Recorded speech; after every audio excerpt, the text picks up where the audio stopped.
Hi, everyone. So everyone can hear me, right?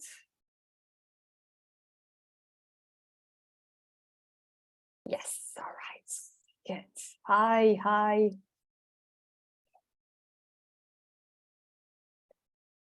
We were thinking, guys, if we are a very small group, we might even maybe you will be able to speak. Maybe I can open your microphone. Maybe it's gonna be more fun. What do you think? Shall we do that? I just wonder, in this group, is there anyone learning Turkish or thinking of learning Turkish? Anyone interested in learning Turkish? Anyone? Have you been to Turkey? If yes, where?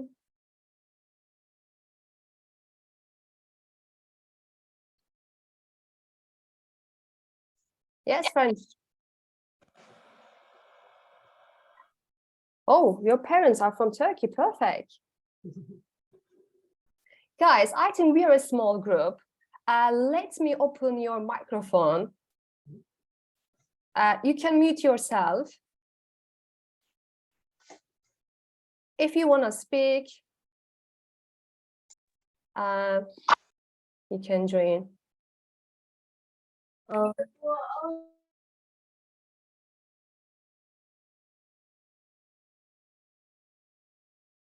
Let me do one more thing. Okay.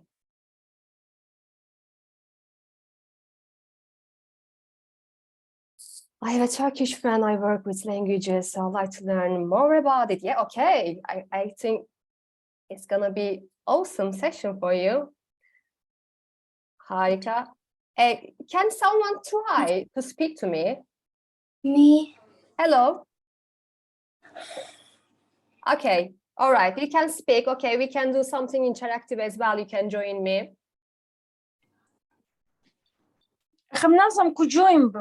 No, I was so clear.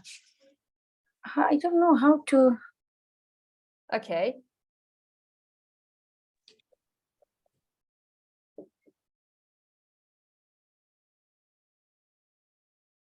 Shall we start? I think. Does anyone been to Turkey? Have you been to Turkey, guys? Yes. Where? Istanbul. Istanbul, lovely. Are you planning to go to the other cities?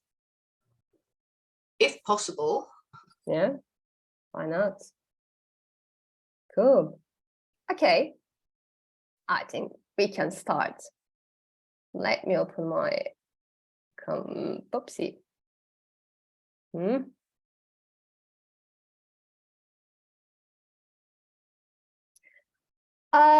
I am Kübra.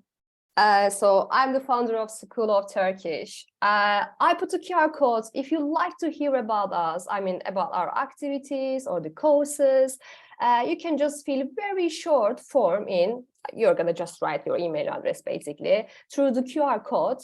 If you like to learn, find out more about the school and the courses, activities. Sometimes we arrange free workshops, then you can join us. Okay, today we are going to have a look the main features of Turkish and some differences, the main differences between Turkish and the English. Obviously, the English speakers, what type of main mistakes, the common mistakes the English speakers make. I'm going to draw attention these kind of points throughout the presentation. Then later we can discuss about your questions. Just in case, I want to put this here. Let's make sure everyone knows where Turkey is. Recently, maybe you already heard the government and the Turkey is promoting people to use Türkiye instead of Turkey. Internationally, it's already started to be used. Maybe you come across in news. So in this presentation, I might say sometimes Turkey because it's habit, sometimes Türkiye, but that's the new name. Today, when I say Turkish, we are going to talk about obviously Türkiye Turkish. The other Turkic languages, you know, many Turkic languages there are. I can just say, if you know Turkish, you are able to communicate. Maybe in Azerbaijan, Azeri Turkish is the closest Turkish to Turkish. Especially the new generation in Azerbaijan, they know Turkish very well. So when you learn Turkish, you will be able to communicate with locals in Azerbaijan, actually. Maybe you are wondering the other Turkic languages, whether or not we understand each other. To be honest, if I don't study, it's a bit difficult to understand them. Obviously, the structure, the logic, the system, everything is the same, but obviously our suffixes sometimes different. Therefore, it's hard to communicate, I have to say. So, who is speaking Turkish? Definitely me. What else? The other countries. These countries, obviously, is because of the Ottoman Empire era, the Bulgaria, Greece, Macedonia, Romania, Northern Cyprus. Still, there are some families, their ancestors, their grandmas, they still speak Turkish. But of course, in Europe, wherever you go, every country has like Turkish community. For example, in London and North London, if you go there, you're gonna see like Turkish neighborhood, lots of Turkish shops, Turkish restaurants, etc. So you will definitely find someone will be able to speak Turkish with wherever you are. Obviously, this is our official language in Turkey. We are going to start with alphabet. Today, we are using Latin script with a small number of modifications. We are going to talk about these modifications, these differences very soon. We have been using this alphabet since 1928. Before that, what were we using? It was Arabic script. It was like old Anatolian era, which is like 10, 13 centuries. After that, Ottoman Empire era, again, the same alphabet we use. But don't think just Arabic. Before Arabic script, we were using different alphabet. I'm not gonna go like all this history, but before Latin, it was Arabic, and later, 1928, we started using these alphabets. Maybe straight away, you might spot some Turkish characters. Anyone wants to say the first one? What did you see? What did you want to, how can you pronounce? Maybe what did you spot Turkish characters in this alphabet? Anyone? The C with a cedilla. Yeah. Is that pronounced J? Che. Exactly. Che. Very good. Yeah. Che is the one. Next one. Anyone's? So we have GG, but the one G doesn't have a sound. We are going to talk about that. The next one is I without dot, right? Which is Next one. Yeah, someone already, Sarah said yeah, good. The next one. Yeah, someone is saying shh. Exactly. Shh. Okay, bravo. Next one. Ü. Oh, very good pronunciation. Who said ü? Ü. Ü. Yes, ü. Harika. Sorry, what did I do? Okay. So let's briefly have a look. I'm going to give some examples. Çiçek is flower. So the second one, this is the strangest letter in the alphabet. Actually, it doesn't cause a problem for us because there's no sound. What do I mean by that? Basically, you just need to make a bit longer the closest vowel. So yağmur, yağmur, yağmur. No sound for this letter. Yağmur means rain. So there's no rain today, so everyone is out. Thank you for joining this session, actually. Third one is This one, I always told my students, if you say something disgusting, what kind of sound you make? Right? So ışık, ışık, ışık. Yeah. Who wants to try? Yeah, good. Someone's already tried. Işık. Işık, harika. Işık. Süper. Çok güzel. Is ördek. Ördek is the dog. That one is shh. Şişe. Şişe. It's a bottle. And the last one is ütü.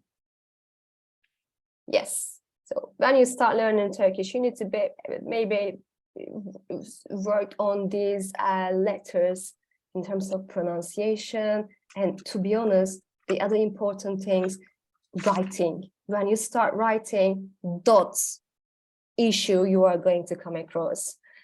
Pronunciation, okay, when you read, maybe you can remember how to pronounce them, but when you start writing, you need to remember which O you're going to go for, with dots, without dots. Which one? With dots, without dots. If you go for the wrong one, you can cause misunderstanding, or maybe some people can't really understand what you mean. Look, son and son, son and son, son, son. Look, completely different meaning. Kır, kir, kır, kir. Oh, completely different meaning. Çok, çök, çok, çök. Again, different. Kurt, Kürt, kurt, Kürt. Again, different. So what tips I can give in this case, when you start learning, definitely, especially these kind of words, you need to pay double attention whether or not you put dots, especially this is the tricky one, because like English speakers, they just put dots everywhere, dots. Then if you get used to doing this, it's so difficult to get rid of this habit later on after a certain level. So the beginner level, it's the best place to sort this issue out. In terms of pronunciation, the common mistakes I'm going to talk about, these three letters. Anyone wants to try how to pronounce this, the first word? What would you say? Any try? Anything? Not sure which sound to go for. Is it Yeah. k, Exactly. Yeah, exactly. So basically, this letter is not k in Turkish. It's just j. So basically, yeah, you're right.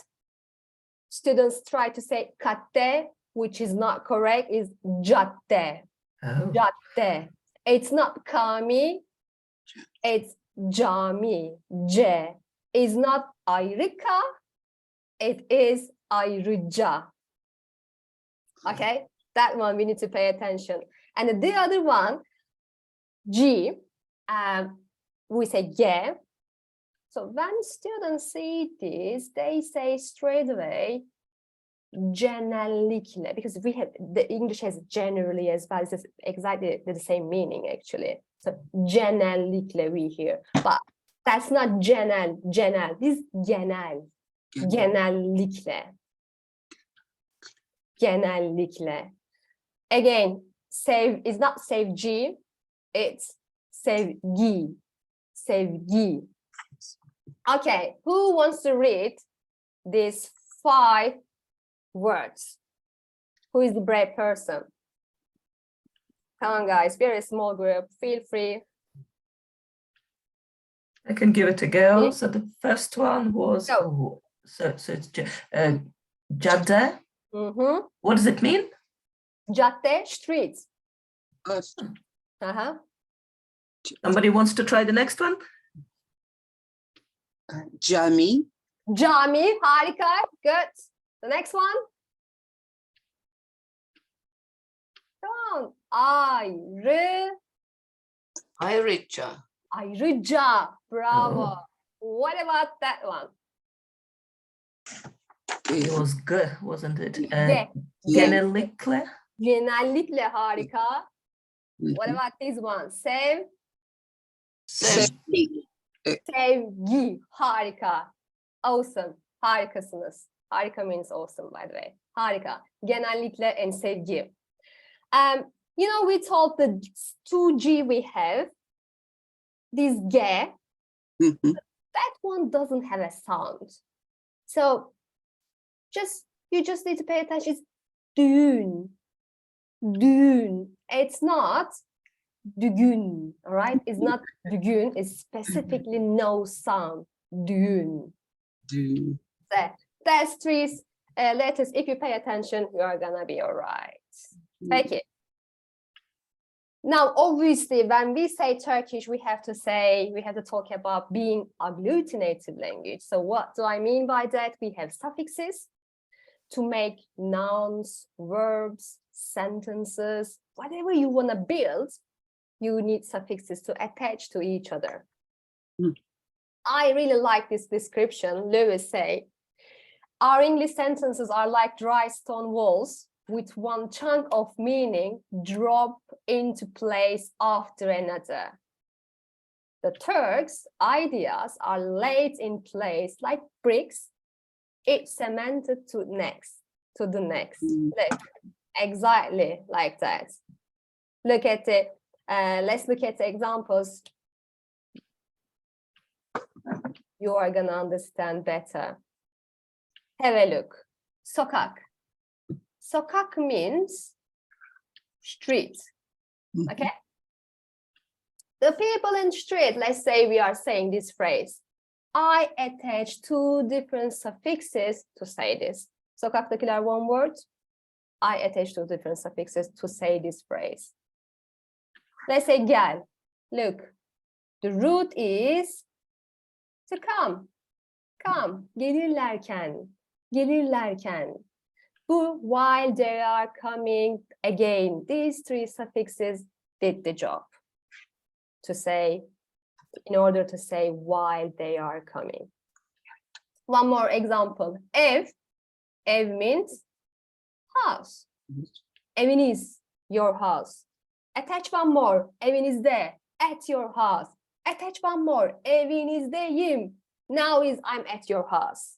Can you see? One word, one sentence. If you ask a Turk, oh, give me your longest sentence. What is the longest one? I mean, with the suffixes. Probably they are going to say this is the common one. Literally all these suffix. Don't think this is a word.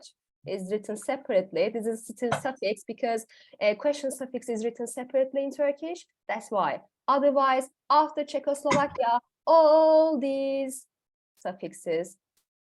I mean, obviously, it's a bit strange sentence, but yeah, still it has meaning, and it's the suffixes like came in a correct way, grammatically correct. I can say this is one of the longest sentence we can make just with suffixes. Okay, let's analyze more. So we are going to say, will you be able to come? Just follow the colors, okay? Then you're going to find out the order. I'm starting with come. Ebil, be able to. Ecek, will. Me, question suffix. The last one is person, personal ending. So obviously I wrote separately, but it has to be next to each other. I just make it clear. So gelebilecek misin? One word. Will you be able to come? Now your turn. According to given information, I give the clue about suffixes and their functions. Just think, you just complete the puzzle. How would you say you will come? You can write in chat part if you like to.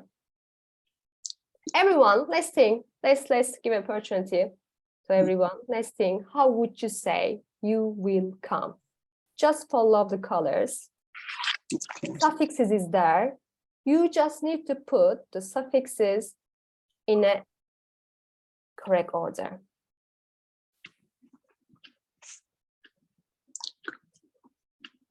Do you need to start with the verb, with come? Exactly, because the previous one start with the verb. Yeah. Good clue. Because the example exactly started with come, to come. Oh, okay. Sarah, try one more time. The suffixes is correct, by the way, Sarah, but just change the order. According to this order. Look, the order is already here. By the way, in Turkish, this kind of order is very strict. You can't change. Basically, we will talk about this. Yeah. Yes, good. Yeah. Harika.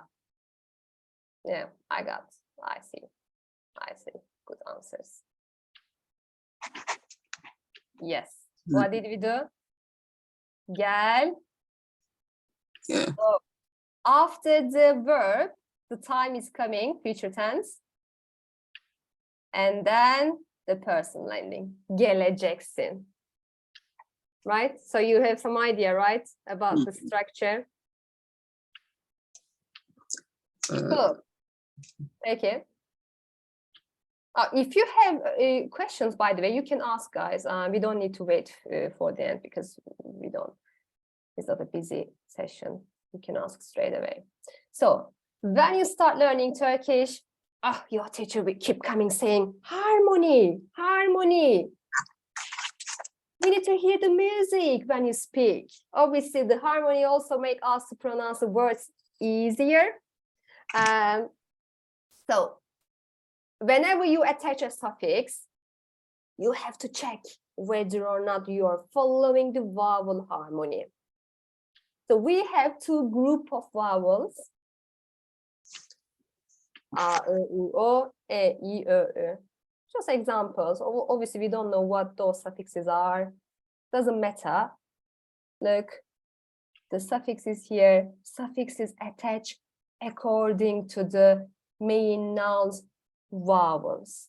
Again, those suffixes attached according to the main nouns vowels. They just keep the music nice. Ördeklerdeki, çantasında, etc. So whenever you want to attach something, whoops, we need to see. Is it good?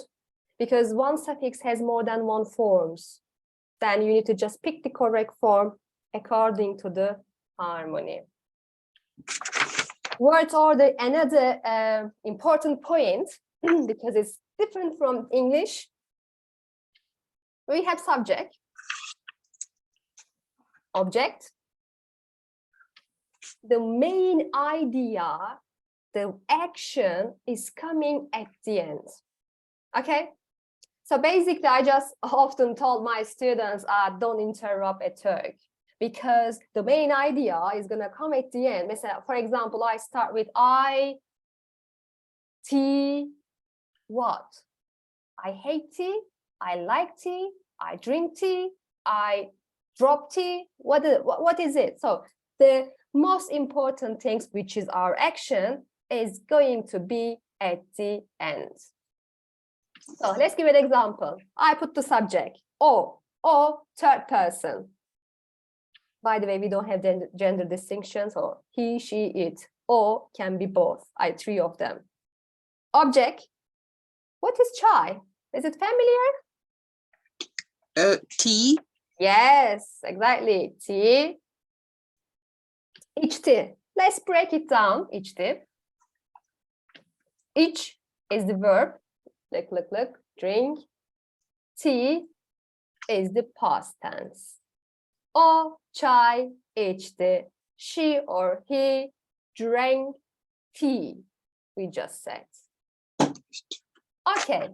Again, we are going to make one more puzzle with you guys. My question is, how would you say he cut apple? Apple or the apple doesn't matter. Can you try? Let's write in chat section. He cut apple. Look at the order, the sentence order. I already gave the past tense suffix here. Combine all this information.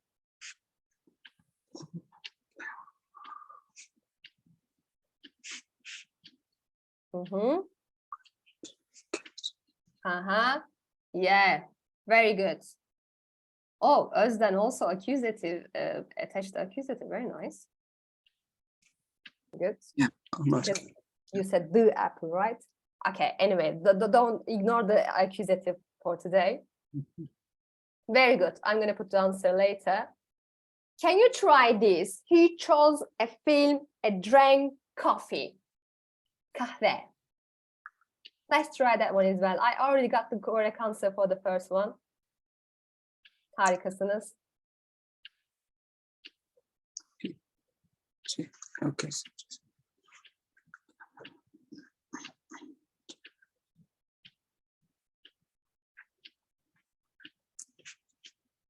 Oh, film is the film, by the way. It's the same spelling. Okay. Yeah.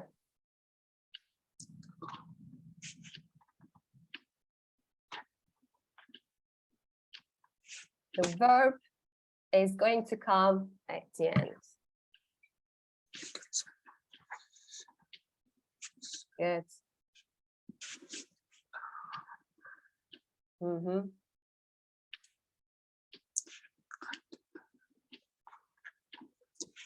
Harika. Okay. Very good. Yeah. I got my answers. Oh, elma kestim. Perfect. Özden, your one is also correct. Elmayı kesti. O film seçti ve kahve içti. Perfect. I think you are having some idea about the structure, Turkish structure, right? Very good. Okay. Okay, let's analyze the verb a bit like closely. So what are we putting in verb? So whatever information you want to have, like basically you have action, right? And you also say, when do you do this, right? Future, past, present. The second part is going to be your tense. You have to specify future with your suffixes, obviously, suffixes. And at the end, person, who is doing the action, who did the action, who will do the action. So these two has to be there if you want to make a sentence. Let's give an example. For example, geliyorum. Geliyorum. Your is present tense. Is person lending for I, for first person. I'm coming or I come. Look, I change the suffixes, but order never ever change. Geldim, past tense, the second one person. Okay. Geleceğim, future, ecek acak, and the person im we put. I will come. Maybe you are going to ask me, do we need to put, geliyorum is a sentence, I'm coming, but where is the pronoun? Where is the pronoun? Do you think we need to put this pronoun at the beginning of the sentence? Actually, No, why? because it's understood in the word. In the verb. Because I attach my person here, right? Yeah. Exactly. This most important thing in Turkish is the suffixes, whatever suffix says. I already attach my suffix. I don't need my pronoun at the beginning of sentence. That's not compulsory. If you want to emphasize, oh, me, I drank the coffee, it's me, then all right, feel free to put Ben, it's not wrong, but you don't need to put. Yeah. Exactly. But you don't need to put this Ben, but you have to put your suffix at the end, definitely. You can't skip it. If you skip it, no one can understand who is doing the action, even if you put the correct pronoun, okay? I just want to say in terms of pronoun, we already talked about the third person, gender distinction, there's no. We have two Cs. Yeah. What is the second Cs? What do you think? Plural. Plural? Yes, definitely. What else can be? Are they formal or informal? Definitely. Okay. Formal you, exactly, Özlem. Yeah. Cis is in this case formal. I just want to say some cultural things about Turkish culture. When you meet someone first time, we never ever call the person by using sen. It has to be a formal language with the person. We use cis straight away. You speak to a random person on the street, excuse me, blah, blah. You have to go for cis. Obviously, over time, when you become friends, when you have a good relationship, you can change your pronoun over time. But at the beginning, it must. Otherwise, it sounds a bit like, I don't want to say rude, but people might get offended. We can say to a child if it's a new Good child. question, child. To be honest, yeah. Even the imagine the professor to the students. They don't say cis, but we always say cis to the professor. Yes. Yeah, this kind of age difference, in position difference. Yeah, you don't need to say cis to the kids. Even the professor doesn't have to call you cis, but some of them call cis because they are quite polite people, but some of them just say sen. Yeah, good question. Another mistakes very often students make. Imagine thanks to you, oh, thanks to you, I did this. So I always say to my students, basically, whatever you are going to say, just think, just do the other way in Turkish, okay? Whatever, just other way. Senin sayende, for me, benim için. Look, we say me for, something like that. Before breakfast, after coffee, again, it's going to be the other side. This is not related to English equivalent. I just want to put it because that's very common mistake. Because hour and clock, we have the same word, just saat. When you put the number before saat, it means 2 hours. When you put the number after saat, it's a time. Okay, that's one of the common mistakes. Oh, the other things, to apple. So in English, we say apples, right? S, plural suffix. I mean, we attach. In Turkish, if you put the number, we don't use, we have plural suffix, which is lar, laller, but we don't put that. So we say 2 apple actually. 2 elmalar. If you remove the number, that's fine. You can say elmalar, apples. Let's say for pencils, we say 4 kalem. No plural suffix at the end.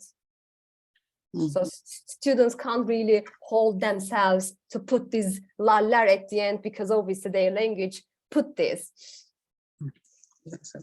That's another common mistake because in English we say 1st, 2nd May, 3rd February, right? We just say the number when we speak. I'm not talking about the written language. When we say, we just say 1 May, 2 May, 3 May. So we don't use 1st, 2nd, 3rd for the dates. Sorry? Yeah, I understand. Okay.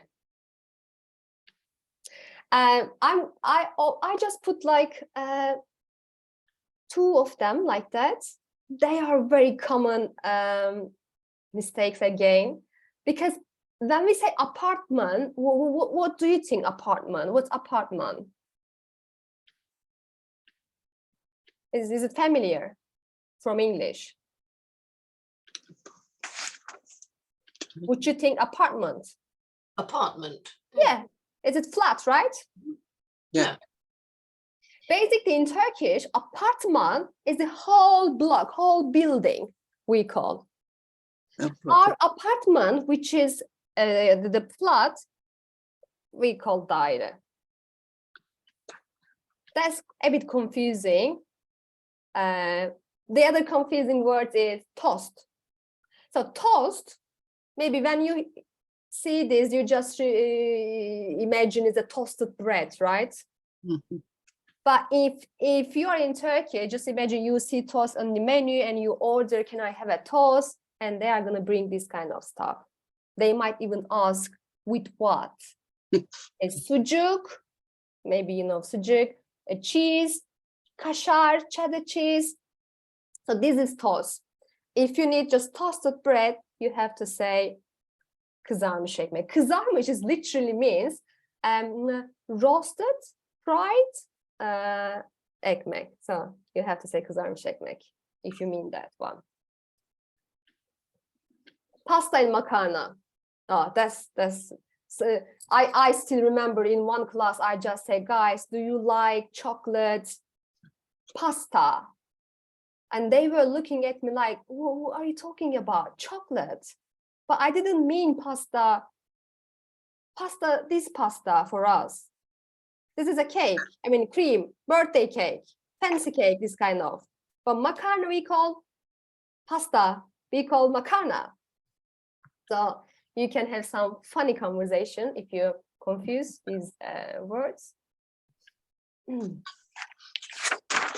This is another issue. In English, Turkish means you can describe a restaurant, right? Turkish restaurant, Turkish food, Turkish guy. Turkish is also Turkish language. But for language, we say Türkçe. We even attach this cha. İngilizce, English language. Anyone knows this? This picture? What was in the picture? Oh, come on. Turkish delight. Yeah, of course. Turkish delight. So imagine this is Türk lokumu, Turkish delight. Türk restoranı, if you go to Turkish restaurant, you can say Türk restoranı. Türk kebabı. But if it is a language, if you say something Turkish, blah, blah. So it is not Türkçe lokumu, it is not Türkçe restoranı. Because sometimes students just check the dictionary, they write Turkish and the dictionary says Türkçe, and they just describe lokum, which is Turkish delight, or restaurant by saying Türkçe, which is not correct. Türkçe, only Turkish language. Okay? That's one of the tricky part about us. Let's have a look at some nice parts. All these tricky things, let's finish. Let's see some similar words. you can feel, yeah, I know that, right? We know this. America. I know this. We know, right? Actor. System. System. Romantic. Romantic. Musical. Musical. Exactly. Anyone knows French? Oh, we have plenty of words from French. Lampshade. Lampshade, yeah. Yes. What about this? Bulb, light bulb. Bulb, yeah, No. good, Yeah. good, Sarah. What about this? Oh, sorry. Where did it go? Lift. It's a lift. Yes, lift. That one? Hairdresser. Yeah. Hairdresser, coiffeur. Yeah, abajur, ampul, asansör, coiffeur. Let's see more. Blues? Yeah, blues. Blues. Music. Yeah. Blouse. House. Blouse, yeah. Ah. Yeah. Bouquet? Bouquet. Okay. Yes, bouquet. Kablo?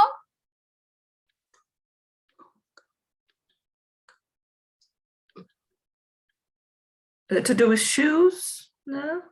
Oh, is it not the same? I think it's, yes, someone said already. Özden, cable. Yeah, Ah, cable. Yes. kablo. What about kamyon? Lorry. Lorry, exactly. Good. Anyone knows Arabic? If you know Arabic, the students who knows Arabic, they are so happy at the beginning of the course because lots of similar words they come across. I know that. Yeah, basically, yeah, you can be happy if you know Arabic because, yeah, lots of similar words, but you just need to pay attention. There are some words we change the meaning or we add one more meaning.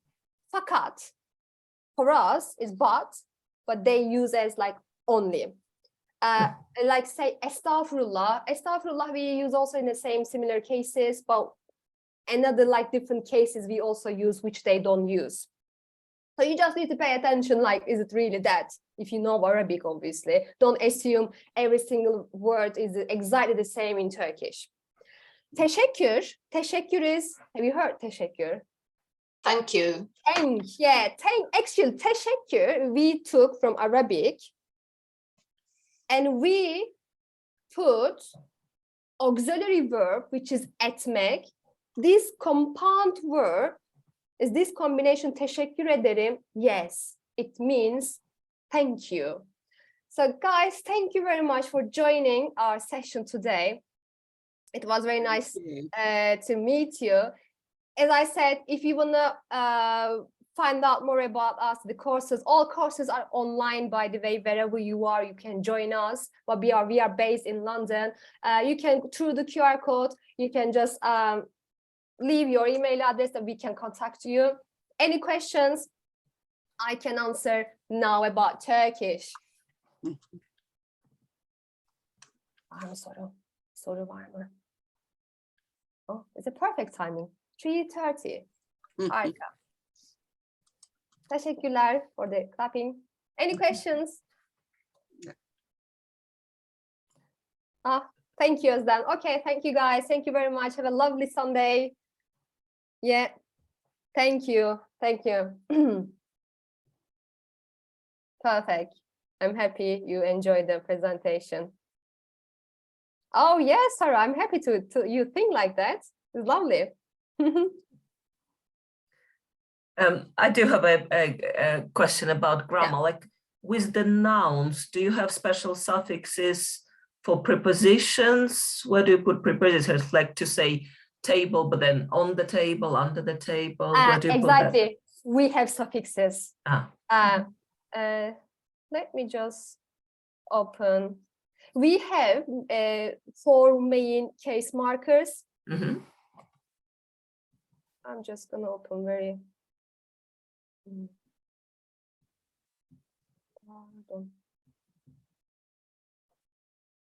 Okay, let me just write here. Mesela, let me see. You say masa, right? Table. Yeah.